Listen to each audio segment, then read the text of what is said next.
This is Optimal Living Daily, episode 1029, A Reason to Feel Less Anxious During Times of Transition by Chloe Kunstler with tinybuddha.com. Happy Friday. Welcome to an award-winning podcast where blogs are narrated to you for free with permission from the websites. Today's post comes from a super popular blog called Tiny Buddha. They have courses and books. Those are all worth checking out. And really quick, this episode is sponsored by BetterHelp. BetterHelp offers online counseling and therapy with licensed therapists from wherever you are and around your schedule. BetterHelp is not a crisis line. It's convenient, affordable therapy through text, chat, phone, or video. And we've got a special offer for our listeners. Try BetterHelp free for 1 week and start communicating with a therapist in under 24 hours.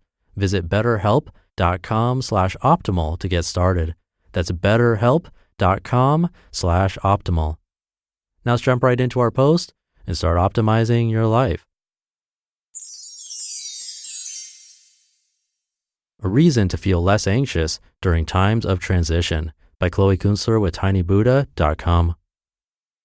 Quote, "How ironic that the difficult times we fear might ruin us are the very ones that can break us open and help us blossom into who we were meant to be." Elizabeth Lesser. This past May, I graduated from college where I majored in environmental science. I chose the subject for one simple reason: I love learning how the world works. There are always strong connections to be made between humans and other species. Every time I hear a unique, astonishing fact about other animals, I feel more connected to the world around us rather than more separate. My last bewildering discovery came from the radio. I was driving in my car heading to the grocery store, but mostly in need of some fresh air.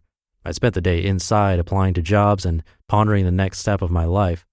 Riding along listening to the radio provided a source of calm. The segment was on NPR's Radio Lab and the subject was black boxes. On NPR's website, the host described black boxes as, quote, "those peculiar spaces where it's clear what's going in, we know what's coming out, but what happens in between is a mystery," end quote. The host announced their first topic of discussion: a caterpillar's transformation to butterfly. The black box in this case is the chrysalis within which the caterpillar's body changes into a butterfly. We know the caterpillar and we know the butterfly, but many of us do not know what happens inside the cocoon. I was hooked. Sitting in my car, I had parked but couldn't turn off the radio. I wanted to hear what exactly goes on in the chrysalis. What does it look like inside the hidden chamber? Is it what I'd imagine?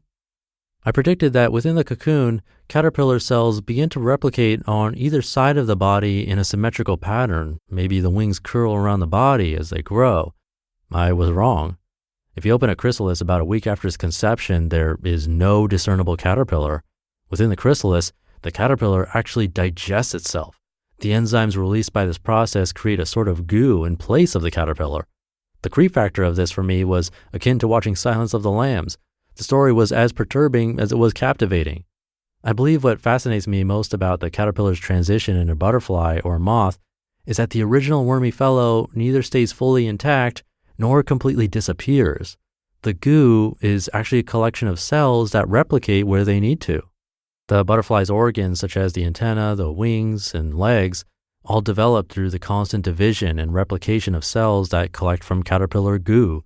Even more interesting, some species of moth have been shown to retain some memory of their caterpillar lives. The cells, therefore, hold qualities of their original character. The metamorphic process is evolutionary and it is encoded in the caterpillar's DNA. I do not believe that the small creature makes a conscious choice to turn himself into goo. Rather, he does so by default, just as his ancestors have been doing for millions of years. I know this logically, and yet there's something abstractly beautiful about the concept. I love that the caterpillar trusts it will become a butterfly. It is willing to break itself down for a short period of time, knowing that the result of its self-destruction will be as grand and sensational as a butterfly or moth. What fearlessness required, what self-confidence. The caterpillar eats and eats for days, plumping itself up for the process of its own obliteration. That takes some serious bravery and commitment. Last month, I put on a graduation cap and gown, and I, along with millions of other graduates, took a leap from the comfortable role of student to something as yet undefined. One moment, I could define myself by my courses, my friends, and my ability to navigate campus. The next moment, It became a lot harder to define myself as my entire environment changed. I've been wondering a lot lately about where I'm headed next. Is there any clear-cut path or formula? Looking on Instagram and Facebook, it seems that everyone is confident in their post-graduation choices, whatever they may be. I feel that I am somewhere in between, applying for jobs but still unaware of my first step and uncertain of the specifics of my future. For example, where do I want to live? What types of people do I want to surround myself with? Where do I want to work? More specifically, what type of work will fulfill me?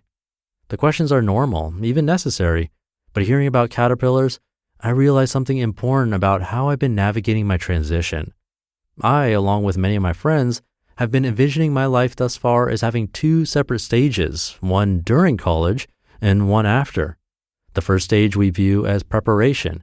We feed ourselves with the tools necessary to grow, just as the caterpillar does. After college, we expect to become a butterfly. On top of this, we expect the transition to occur rapidly and effortlessly. Before I graduated, I had a lot of anxiety about remaining active and engaged after graduation. Looking back, I realized I was desperately scared that I'll lose myself, that the transition would seize the me I knew and morph me into some worse version. But what if these fears ended up being more dangerous to my growth than the transition itself? When I view this period of time as my black box, instead of feeling anxious that I will lose myself, I feel excited by the opportunity to rebuild. I trust that whatever is contained within the black box is still me. So what if it gets a little gooey? Times of transition are meant to be gooey. We are meant to settle into ambiguity before we are able to achieve clarity. This mentality has helped me to take positive action towards starting on my new path. This doesn't make it easy. My identity is undergoing a breakdown of boundaries. It can be scary. I do fear on some level that, like the caterpillar turning to goo, I will lose everything that defined me, other than DNA, of course. But however scary, it can be more fruitful to spend time in the black box than to rush the process of becoming a butterfly. During a time of transition, it's important to give yourself space and time to break yourself down and settle into the uncertainty of the moment, to take a pause before stepping forward. Maybe the caterpillar has it right. Before becoming a butterfly, the caterpillar loses all structural integrity. He does not fight to keep his body as it was, nor does he entirely disappear. Instead, he changes form while maintaining essential parts of his former identity. In the end, he builds himself back up as a better version of himself, this time graced with a pair of wings and poised for flight. I'm confident that after time in the black box, I will emerge more capable, more mindful, and more me. If you are also in a black box, having just completed one phase while preparing for another, know that nature provides these spaces for a reason. These periods of transition, with all of their anxiety and ambiguity, are critical to our growth. There are times in our lives when the best place to be is inside the black box. You just listened to the post titled, "A Reason to Feel Less Anxious During Times of Transition" by Kunstler with tinybuddha.com. And this episode is sponsored by BetterHelp. BetterHelp offers online counseling and therapy with licensed therapists from wherever you are and around your schedule. BetterHelp makes it really convenient. There are 4 communication modes: text, chat, phone, and video, and it's available on desktop, mobile web, Android, and iOS apps. This is not a crisis line. This is professional counseling and therapy with licensed therapists with broad expertise. Plus, it's easy to change counselors if needed, so you can find the one that's right for you. And this is actually affordable with financial aid available.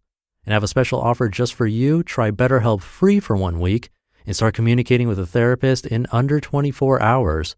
Go to betterhelp.com/optimal to get started. That's betterhelp.com/optimal.